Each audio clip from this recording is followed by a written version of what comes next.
జోహార్ అంబేద్కర్ గారు, జోహార్ అంబేద్కర్ గారు, జోహార్ అంబేద్కర్ గారు. వ్యక్తులందరూ రిజర్వేషన్స్ లో ఉద్యోగాలు చేస్తున్నారంటే అదంతా అంబేద్కర్ గారి సెలవే. అత్యున్నత పోస్టులన్నీ కూడా మరి వాళ్ళ రిజర్వేషన్లో వస్తున్నాయి అంటే అవన్నీ కూడా అంబేద్కర్ గారు రాసిన రాజ్యాంగం.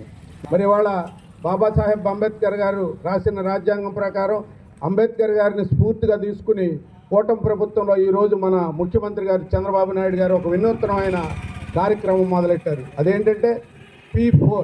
P4 అంటే ఏంటంటే పేదల్లో నుంచి ధనికులను తయారు చేయాలనేది అది ఒక పెద్ద బృహత్తరమైన కార్యక్రమం ఆయన భుజస్కంధాల మీద వేసుకున్నారు.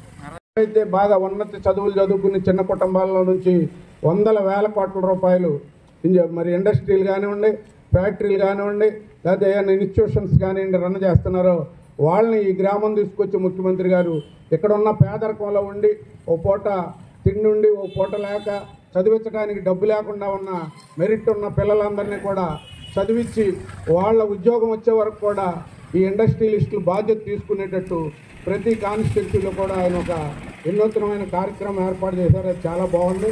అలాగే ఈ చింతలపూడి కాన్స్టిట్యూన్సీ కూడా త్వరలోనే అది రాబోతుంది కాబట్టి అలాగే అందరూ అంబేద్కర్ ఆశయాలు తీసుకుని మనం ఆయన అడుగుజాడల్లో నడిచి పిల్లలను చదివించుకుని పేదరికం లేకుండా చేసుకోవాలని మరొకసారి మీ అందరినీ కోరుకుంటూ